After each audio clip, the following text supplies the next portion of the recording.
Hi. If you've been looking at your...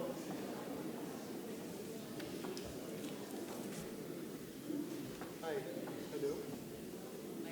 That I was supposed to be on stage with Kalki Koechlin and with Hani Irani. Unfortunately, for those of you who know Hani Irani, she had an accident. She broke both her wrists, and she has sent a very sweet message to all of us at the Ooty Literature Festival. With your permission, I'll take a moment and read it out. Hello everybody, this is Hani Irani. I was looking forward to being at the OLF, but it wasn't meant to be. I'm going to miss out on something that is really, really special and very close to my heart. And all the friends that are going to be attending and enjoying themselves. I'm so sorry. It's my loss. But I had a fall and broke both my wrists, so I really can't come. But I wish you all the best. I'm sure it's going to be a grand success. Maybe next time. I hope they don't forget to invite me, she said with a cheerful little laugh there. Take care, lots of love, lots of blessings to all those whose books are being released and being talked about, which is as sweet a message of apology as you can get for something that was obviously beyond her control. I've always admired Kalki's acting abilities.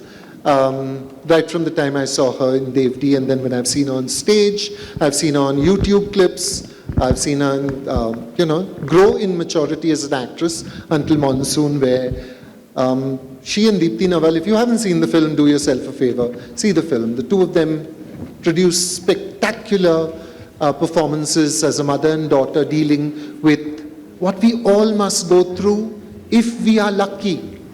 If we are lucky enough to have our parents with us in old age, we get to nurture them as if they are children now. We switch roles around literally and become their children. And at the other end of the spectrum, in Kalki's new book, which I would advise all young ladies here to go and get before you plan on marriage and a family. And young men also. And young men also, is The Elephant in the Womb. Thank you for that. The Elephant in the Womb, which is really about the beginning of life, which is about pregnancy and childbirth. Here is Raja, who has stepped in bravely on, I think, 24-hour notice. He's an actor of many years' experience. He's directed a couple of films, and he tells me that he does not watch cinema. We'll be exploring that as well with him today. And I'll just take off from this and say, Kalki, what struck me and is in the book when I started reading it was how you actually ambush us on the first page. The first page of this book has a description of 2 abortions. And this is a book about childbirth and pregnancy. It starts with 2 abortions. I read that first page and thought, what are you going to do after this? So what was the process that led to this almost, punch in the gut opening? Well, I think it was very important for me to make the point that having a child should be, I say not is, should be a conscious choice and not a necessity, a rite of passage, a responsibility for a woman, which unfortunately it often is in our country. But I think it was important to make that point, and the best way to make it is by my personal experience of having had 2 abortions before, and saying that I have a right over my body, and I have the choice to make. And at that stage, I had to make those choices. And now I was ready to make the choice of having a child. So that importance of choice being discussed was very important to me to start with. And before celebrating the gift of life, let's celebrate the gift of science. Okay, and with Roe versus Wade being overturned in the US and with women's rights over their bodies under siege everywhere, I think it was a wonderful way to start a book like that. Raja, tell me, you've been in cinema for the last 30 years, did you say? Yeah? 37 years, oh my God, okay, that's add a decade almost. What changes have you seen in the way that films are being made today and when you started out? Okay, having confessed that I don't watch films, let me also try to respond to your question as if I'm very aware of things, which I'm not, okay? But I see some definitive kind of changes, especially when I look at the Tamil films. Maybe I will not make so much of observations about global world films and all that. I certainly see that the technology part of films, it has really improved tremendously. It has really jumped miles ahead. And the influence of technology has, I think, pushed the creative minds or the directors or filmmakers to move into what I call as more and more of fantasy or fantasy-oriented, larger-than-life films, if you really look at it. I basically look at filmmaking, for that matter, the director's propensities, into some 3-4 categories.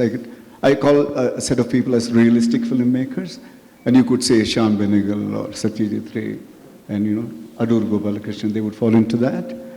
And then I would say very imaginative kind of people, Balu Mahendra kind of people. And I would say dramatic kind of filmmakers like Mani Ratnam, with whom I worked a lot. And then I would say fantasy filmmakers like Shankar in Tamil. And there is a combination of these kind of films also. But with the support of technology, what I see happening is this movement towards larger than life and movement towards fantasy, and therefore movement towards unrealistic, more than realistic films being made. Having said that, I would also say you see those beautiful lines of hopes in between, streaks of hopes, like the national award winner this time that we had from the Tamil film, Manikandan's film, Kadaisi Vivasai, a worth-seeing film for everyone who believes that, and which therefore addresses environmental issues, it addresses human issues, it addresses rural issues. First of all, it addresses genuine human issues. Fabulous. I don't think there can be a more genuine human issue than the idea of giving birth. Okay, but what was it that started you on the journey of deciding to write about it?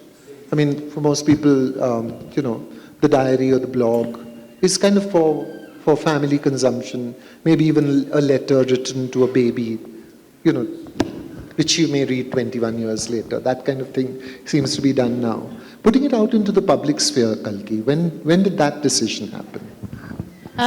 I think it came when I was horrified by the amount of things I didn't know about, even though I'd read so many books before giving birth, and I was like, wait a minute, why isn't anyone talking about the psychological experiences, the extremely raw experience of giving birth itself, the postpartum, which of course we hear as a sort of term out there, but it's not, it's everybody. Everybody's going through it. Every single mother I know goes through postpartum. It is not something that just happens to a few depressives. It is systematically everybody, and that's because it is such a trying period, those first 6 months. And most of the time, it's all on the woman. So I just felt like there was this huge sort of gap in talking about motherhood, where we have, of course, so many wonderful books to support the clinical aspect, the medical aspects, even the dietary aspects, all of these things, but not the psychological aspect. So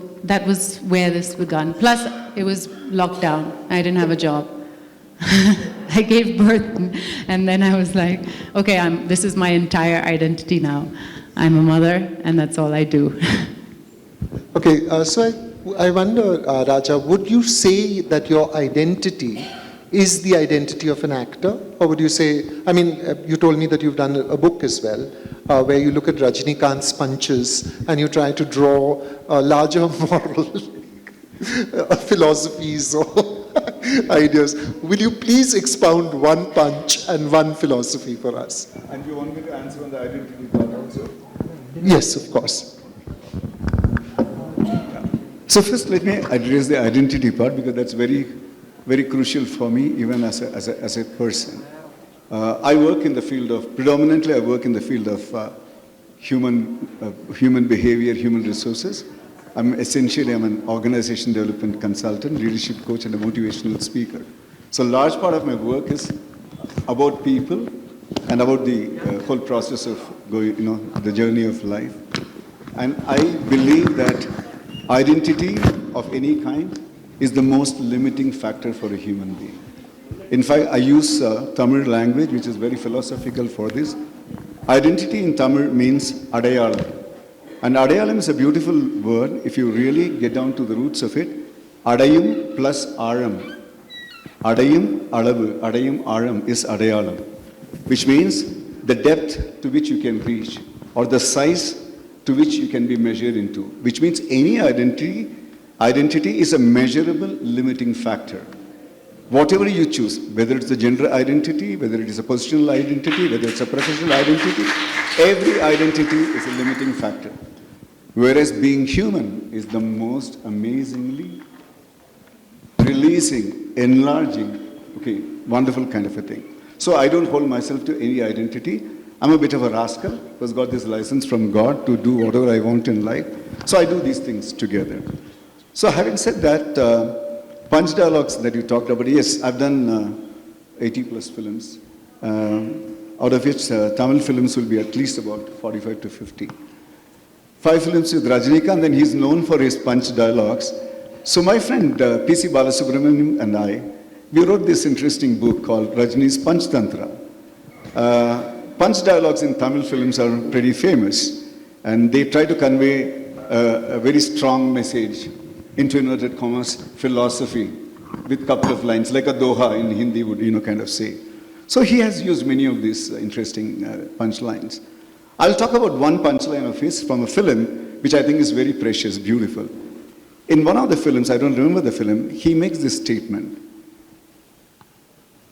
நாளைக்கு என்ன நடக்கும்னு தெரிஞ்சா சாவர நாள் தெரிஞ்சா வாழற வாழ்க்கை அவ்வளவு சுவாரஸ்யமா இருக்காது. It means if you know when you're going to die, then your living times will never be interesting enough. He says unpredictability, indirectly stating that unpredictability and uncertainty is the whole beauty of life. That kind of punch dialogue. But his best punch dialogue for me was when we were traveling from Bangalore to Chennai. Accidentally in a flight we were together. So we chatted, we knew each other, we were friendly with each other, so we chatted. And he can be fairly, reflective and philosophical about life. So we chatted about life, youngsters and all that. So he says in Tamil, Kitty sir, எனக்கு புரியல மக்கள் எதுக்கு லைஃபை complicate பண்ணிக்கிறாங்க. Kitty sir, Kitty is a pet name by which they call me. I don't understand why people complicate life unnecessarily. After all, what is required? Now comes the punch dialogue. After all, a man requires a body which is useful and a mind which is peaceful, right? So that's his famous punch dialogue. I have to confess that while I have been nodding solemnly as if I understand Tamil, I do not. I'm just being an encouraging host. So that's where my translation services also come into play. Okay.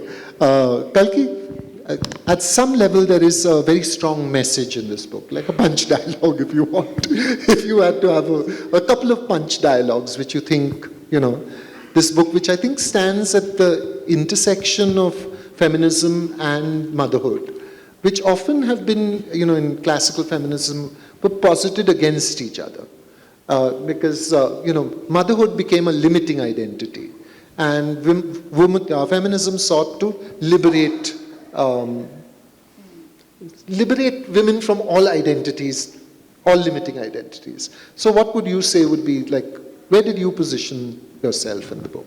Yeah, I think it's one of the biggest gaps to be filled, this identity of feminism and motherhood, in the sense that right now, we in the modern times as mothers have to be these super moms who have to kind of have our career going smoothly and be the managerial backbone of what's going on in the domestic realm. That's your phone. And so there's this kind of expectation that we cover all of it, and I think the only way to change that is to demand social support, like that breaks down the patriarchy, like asking, for paternity leave as a standard, just as much as you have maternity leave. Our infrastructure, I mean, how often do you find that the baby changing place is within the women's toilets? So the fathers aren't even expected to be able to go in there and do it. So, this dismissing of the fathers of raising their own children is really something that has to change. And I think that is a huge part of the gap that we need to fill. I hope that someone will be giving me a warning when it is time to open to the public, because, 15? Okay, thank you so much. I was just wondering, Raja, when you say you don't watch cinema, how does that play out with the fact that you are practically, you're drawing some amount of economic sustenance from the form? Don't you feel you've got to pay back something by buying a couple of tickets? You have not met, probably, Jerry, you have not met amazing chefs. You have not met amazing chefs who don't enjoy eating food too much, okay? Something similar, okay. But let me tell you, it's a good question, thanks. And I owe it to this audience. Yes, I don't watch films, not because I don't want to. I do watch, for example, somebody, my producer or my director. I had 2 releases this year. One of them invited me for the press release, press show. I went. I had to oblige and things like that. But I don't watch television. I have not watched news for the last 10 years on television. From childhood, I don't like cricket, so I don't waste a single minute on watching cricket. Now, you may ask, why all this? I must make a confession. I do not require entertainment in my life. My life is beautiful. Every minute of my life, I enjoy. My engagement with life is fantastic. Normal, ordinary people, normal, ordinary events and happenings, everything to me looks like a gift. Every one of that looks precious enough for me. I'm completely at comfort level with the duality of life. Acha hota hai, bura hota hai, I have no problem about it. I enjoy life. I don't need entertainment. That's the only reason I don't. Kalki, would you like to read from your book, do you think, for a short sure. passage? What do you guys want to hear? Do you want to hear funny? Do you want to hear funny? You want to hear? Okay, Geeta's request is for funny. So I shall talk about my traumatic breastfeeding experiences, which weren't actually traumatic when I speak to others, especially women who had twins. But still, I shall read you a little from this chapter. This is a description of one night of breastfeeding. At 2 a.m., I was a milk bar, open 24/7, a lonely bartender in the desert, staring into the empty nothingness as Sappho, my only customer, sipped leisurely, refusing to leave her creamy cocktail. The light of my phone, like a neon billboard off the desert highway, was the only source of light in an otherwise hostile and unlivable landscape. At 4 a.m., I was a beaten, crumbling sailor after a long day of navigating a ship in bad weather, woken in the deepest moment of sleep by a twisted captain with a shrill whistle, her alarm cry a signal for me to hoist the sails again, the indefinite wait for her burps like a windless night with no destination in sight. At 5 a.m., I was a cow, milked and left in the dark, only to be milked again at 7 a.m. At 10 a.m., I was a slave, expected to be invisible and silent as I ministrated my child God with her comforts, fresh milk, intermittent burps, and regular bum cleaning with no human rights watch to rescue me from exhaustion. I was only noticed for a wrong move, a slight jerk or inconsistency in my handling where she'd show me my place with her screaming indignation. And then the light of the day would shine its ugly light on my dried tears like ravines, and I would shiver with exhaustion at the thought of having to do it all over again while my partner stirred in bed, fresh as a daisy, and murmured something about not being a morning person.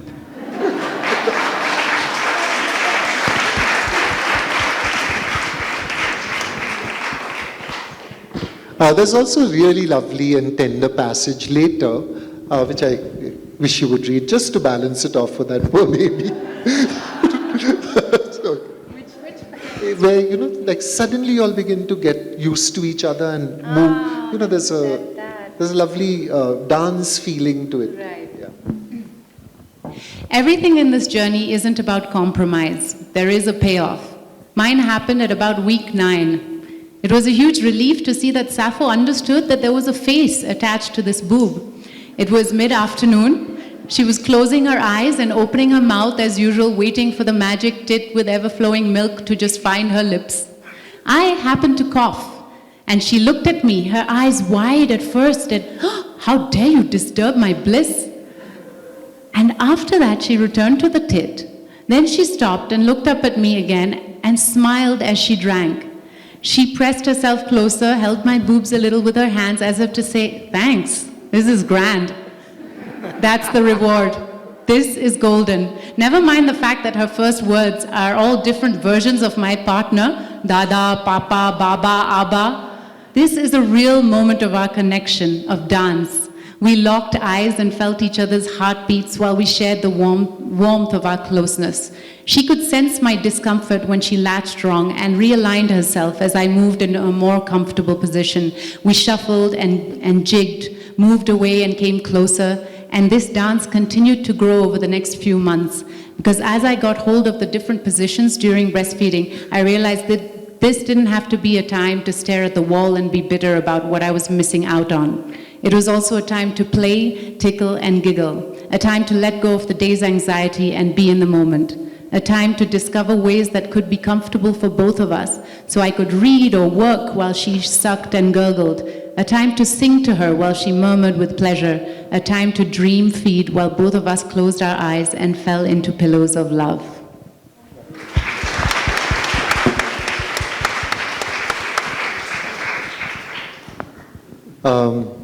Raja, you talked about how wonderful life is in the experience of it and in your connection with it. Then what has been the impulse to inhabit another character when you are acting?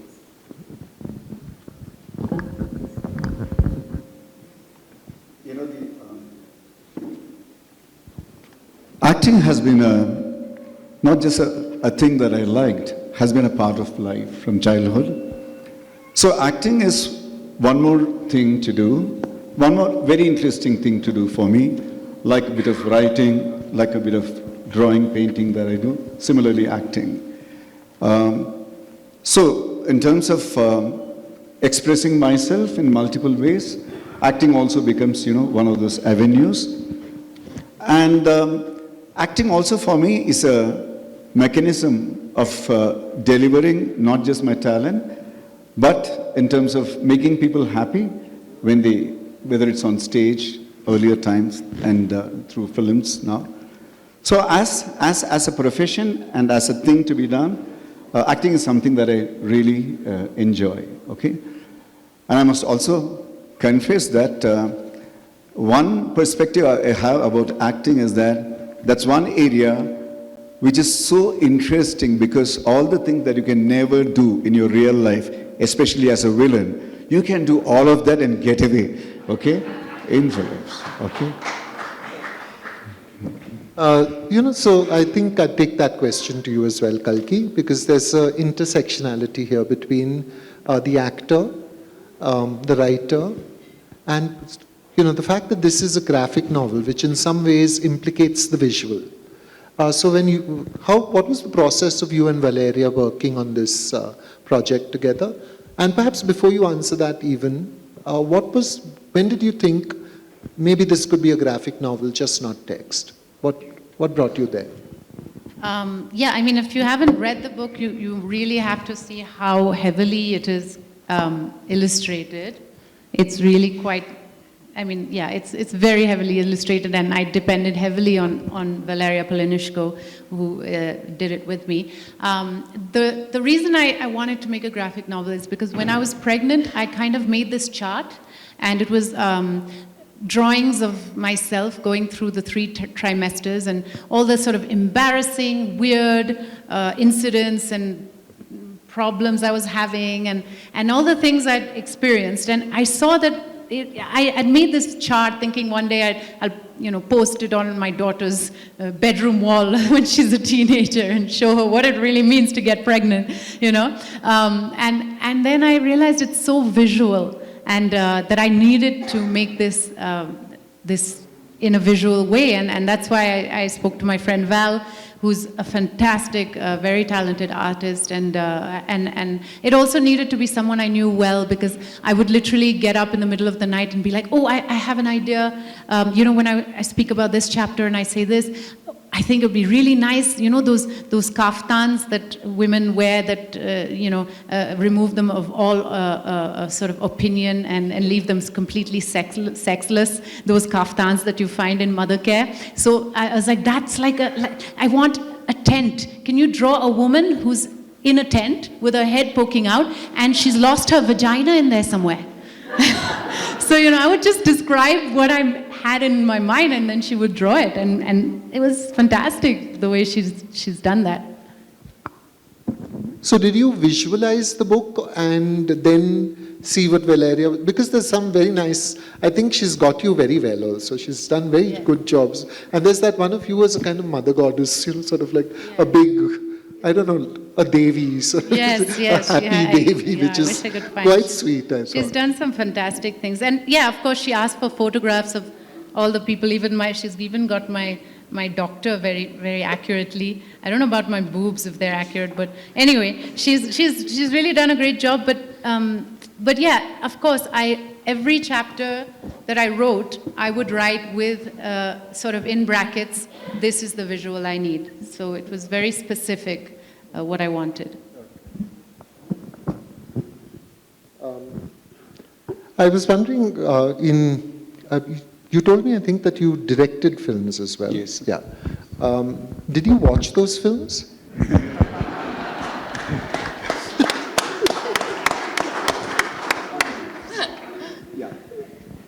So this not watching films part of it has happened over the last 20 years, and I directed a film, let's say, about 28 years before. Okay, so that's one thing. It's not that there was a significant kind of a shift. Even when I directed the films, I used to watch films, but I'm not a crazy film watcher, any which way, earlier. I might have probably watched, during those years, maybe 10, 12 films. Now, of course. And it's not because there isn't anything against films, fundamentally. Okay. No. But Yeah. you have crazy confidence to be able to direct a film without having watched like an ample number of films. You don't think? It's a beautiful, beautiful question. Mani Ratnam, good friend, he says, he can be very strong in making statement. He says, if you haven't watched 1,000 films, don't even aspire to be an assistant director, he would say. If you haven't watched 1,000 films, don't even aspire to be an assistant director. So that's his belief system. I respect that belief system, but I live differently. That's all. Yeah. This idea of living differently also, Kalki, okay? So right from the beginning, from Devdi, I remember the fright wig. And I also thought one of the most interesting things about Devdi was the fact that for once Devdas has a chance. Like he has a running chance of making a success of his sex life, which is like a radical shift for Indian masculinity. Because up to then, Devdas falls in love, beats someone, rejects someone, and dies. Okay, like as far as we know, he could have died a virgin, right? And Devdi, he actually, comes back and says, do we have a chance again? And I remember seeing the making of video, and I remember the scene very clearly, almost as clearly as that fright wig scene, where you're sitting on, like leaning against a couch, and someone, I think Anurag is up here, they're like generally men all around, but you're like in the middle of it, and you say something like, but why can't he try again?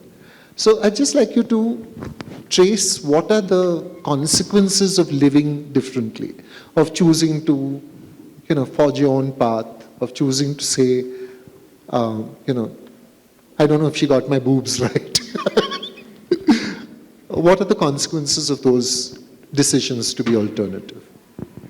Well, you have all the internet trolls. Haters gonna hate.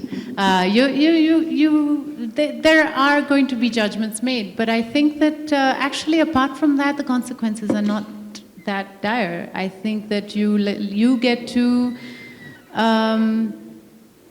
dictate your life, make your choices, and I've always maintained that while you make a decision, you have to be conscious of what that decision does to others. So while I can make decisions which I can take responsibility for, I think that's the main thing with being different, that you take responsibility for who you are, that you are willing to live with those decisions, that whatever it is that you decide to do, you have to know that there will be certain consequences, there will be certain repercussions in the society around you, and you have to be okay with that. So freedom comes with a great responsibility, and that's the main thing. And motherhood sort of doubles or triples that responsibility, because now you're thinking, okay, I can take it, but can this little scrap Sappho, should she also have to take it? That's true. And every step of the way we have to calculate those things, right now about, how much can we put her on social media? Oh gosh, we've given her the name Sappho. Now is she going to be teased for her sapphic, heritage when she's a teenager? And, so every step of the way you do have those fears. But again, I think that, it should, kids, firstly, they absorb what you are. So instead of you can't really tell your kids what to do. They watch you do things and they start doing those things. So if they see empowered, independent parents, they will become empowered and independent, is what I believe. So I think that's all you can do, is try to take responsibility for your own life. And then others around them can be inspired by that or find ways to do it for themselves. I think other than her sapphic tendencies, the problem is if she wants to be a poet. Okay? Yeah, the pressure. She's going to have a really difficult life. But there is a Greek poet at present who is called Adoni. It doesn't get more difficult to be called Adoni when you are okay, I just will stop there. I'm not going to say anything more. But I think, in general, this is a good time for me to stop hogging both these interesting people with whom I've had the good fortune to spend some time. I'm opening this up for questions. Indian audiences have a dire tendency to want to ask questions at the last minute. So just raise your hands right now, okay? Who's first?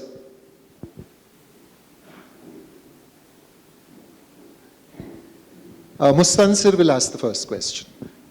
Would you give the mic to Mustansir, please?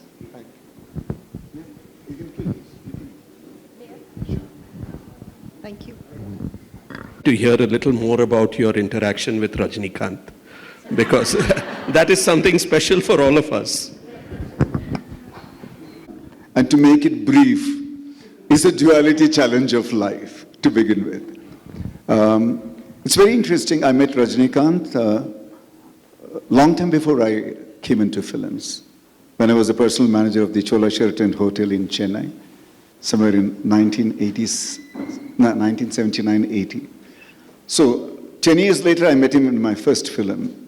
So as a person, I would say, as a human being, you can describe him as a simple person in terms of needs, in terms of his wanting to project a personality and things of that kind in personal life. Very comfortable with what may be considered to be uncomfortable to many stars and people of that kind. But at the same time, he's got a very intelligent mind.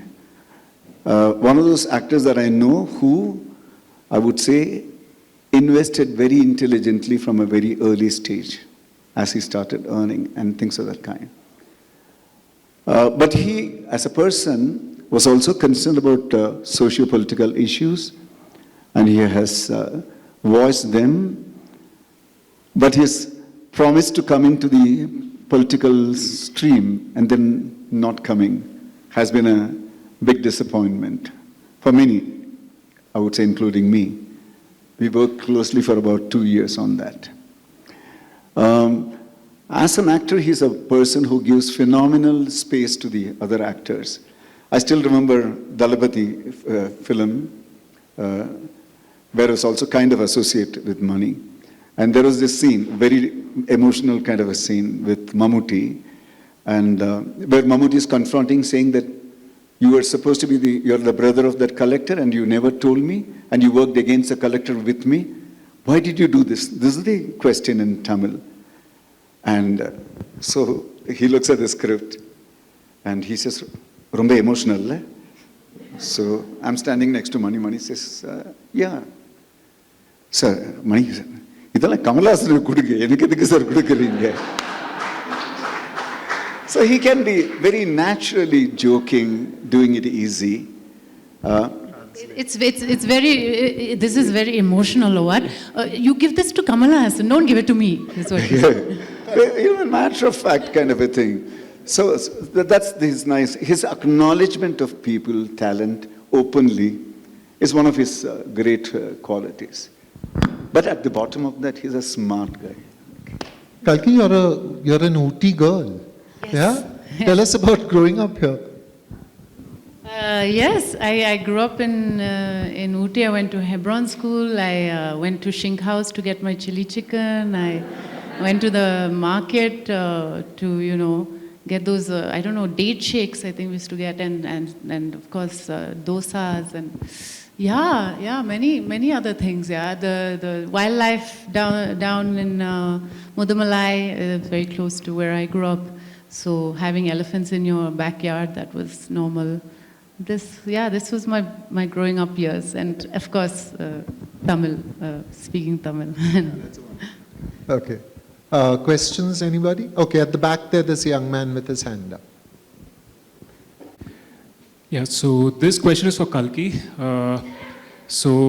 You've done a lot of offbeat roles over the years in films, right? So I think you started doing that before the OTT era came into play, fairly. So with the rise of OTT, do you think it is easier for these offbeat characters or offbeat cinema and performances to be recognized now than it was earlier, or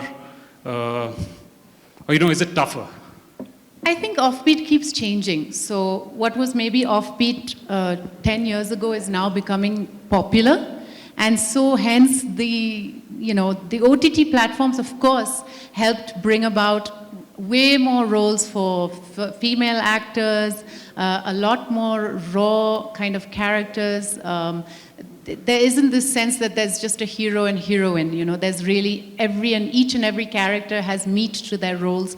So it's really is very fantastic, not to mention all the jobs it's created for the crew, writers and musicians and all of that. But at the same time, I think even there we're starting to see the trappings of formula. Oh, this worked, let's make this again. So now that's happening in OTT, and again you're pushing and trying to find a way to release something which is not commercial enough or not popular enough. So that struggle will always be there, I think, and hence why I do both. I do the commercial cinema because I want an audience, and I do the, those pushing the boundaries because those are the really interesting things as an artist that we want to express. Thank you. So Kalki, of course, another of your multifaceted roles has been your forays into theatre and writing screenplays and so on. So how different is that from working in cinema, or is just do you see it as a continuum in some sense and things? Oh gosh, there's no, we're lucky if we manage to break even. I produce my own plays, and it's, we usually have housefuls, and we just manage to pay everybody off and cover the costs. So it's tough. We don't have enough funding for theater, and if I was getting the same paycheck in theater as films, I would probably spend a lot more time in theater. Because I think it's an actor's medium. Director's medium is really filmmaking, because, it's so much more than, I think actors do their bit, but then, it's in the edit that you really make a film. Whereas in theater, it's so much about being present on stage and being connected to your audience. So I love that, and I keep staying connected to theater. For me, it's really an actor's gym. It's where you work you flex your acting muscles, because you've got to be on your toes at all times. Young lady over there. My question is for Ms. Kalki. Your book speaks about women and childbearing. It's related to that. I'm just doing some work on how much cesarean is increasing in India. Like 10 out of 8 is cesarean, that is avoidable one. Like cesarean was there, started to save the life of women and children, but it has become weapon to make money to private hospitals. It's a weapon to make money now. How to, speaking about women body or periods is just a taboo. In Indian society, especially I'm not speaking about privileged one, unprivileged or middle class. Even when we have periods, we go and hide. Or we should take bath, not go directly enter the door, main door. So how to create awareness about cesarean is not necessary. Only when there is risk to women and children, child and women, how to create, my question is how to create that awareness. There is a movie, there are a lot of movies going on gay marriages or IVF, but we are not ready to speak about cesarean deliveries which is not necessary at all. Which causes lot of problem to women body itself. Thank you so much. We've got the question now. Yeah. Kalki. Yeah, I covered a chapter on this about planning your birth with your doctor and being clear about what it is that you want for your birth. But of course, I am of a privileged class and I have the education to know that I have this choice, and a lot of people don't. I think, again, the only way is to talk about it. Is to talk about those experiences and give options to people. I know that in Kerala there's the birth center, which is all about trying to give birth as naturally as possible. Kerala has set up this birth center, and it's a fantastic place for women. And it's not, just privileged women. There's women from all over the country going there. So I think also the idea of doulas is coming back, and the idea of training women to deliver at home. It kind of was seen as something that if you couldn't afford to go to hospital, so you gave birth at home. But I think that has to change again, where we can allow births at home with the help of a doula and not necessarily medical intervention. I think it's a long process, but I think the only way is for everyone who knows about this and to talk about it more through their various spheres, through, for us it's through social media, and to speak about periods. Yeah, again, the taboo of this needs to go away by talking about it. I today went into a pharmacy to buy pads, and they were wrapped up in a nice, cardboard thing and then put into a plastic bag, like a drug deal, and given to me. And I'm like, what's the big deal there? So, this kind of attitude needs to change. And yeah, I think the more we talk about it, the more we normalize it. There's a lady over there. You just stood up when you wanted to speak, then the volunteer can just come to you and give you the mic. Hello everyone. My question is to Raja sir. My name is Rajini. okay? So,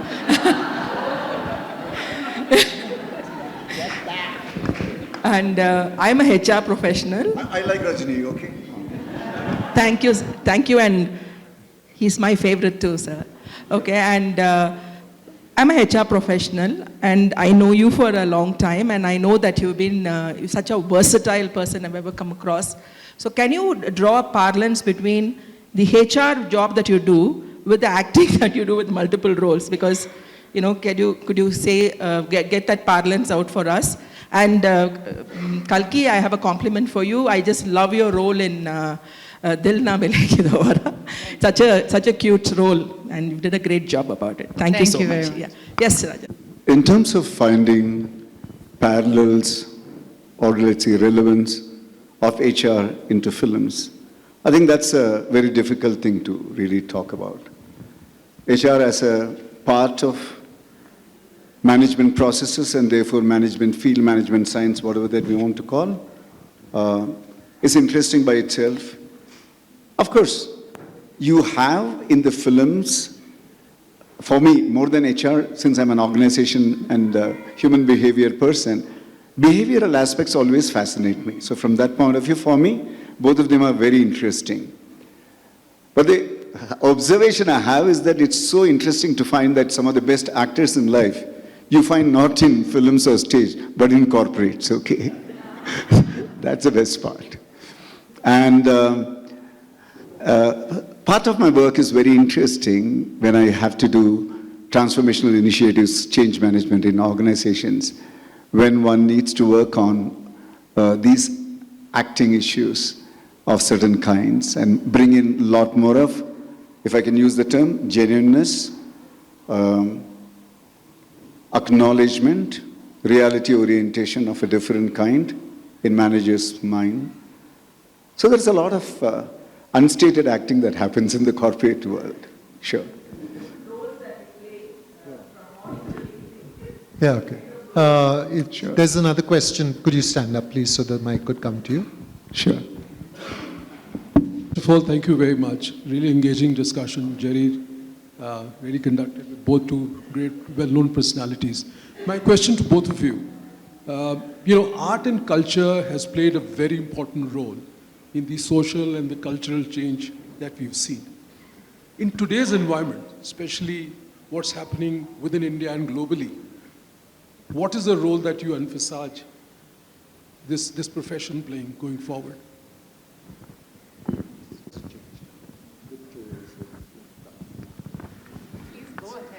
It's a very hard question.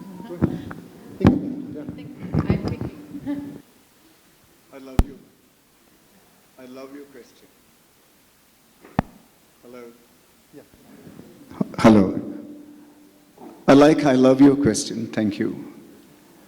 I have a very strong connect to this terminology culture, both within organizations and outside. I work on matters related to culture. And I again go back to Tamil, that beautiful language, to make sense of this word culture. Kalacharam, kalai plus acharam is kalacharam.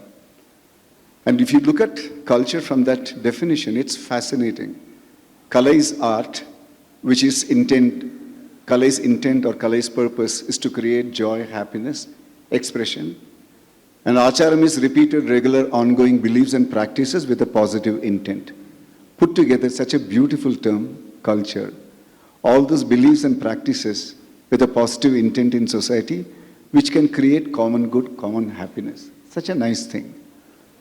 So when this is the definition of culture, what happens is it also gets influenced by multiple other social dynamics like faiths, religions, beliefs, beyond what I call as regional references to culture. Because regional references and influences also contribute to culture. But I think the common challenge that I see in terms of culture that's happening is what I would call as the mad rush towards objective reality, which is happening across the world, across humanity. And what do I mean by objective reality? Very simple. The world of measurable things, world of material, takes a lot more of dominant role in our life. And the moment that happens, then we are driven by three factors. I'll require a few minutes more. And the three factors are time, quantity, and quality. That's the measure of objectivity. And our idea of progress is in time, can we do things faster? Our progress in terms of quantities, can we have more? And our idea in terms of qualities, can it be better and better? Nothing wrong till then. But when you lose human sensitivity, when you lose the consideration of humanity as a whole, speed becomes haste, more becomes greed, and quality becomes arrogance and exclusivity. That's what we are suffering politically, socially. There's a lot for us to do. I can think of no better way to end this with something for everybody to take away, to think about. Thank you very much, both of you. This has been a very, at least for me, a very interesting and engaging time. Thank you so much. One statement I need to make. Honey Rani, wherever you are, I was an accidental substitute for you. I hope I lived up to your reputation. Thank you.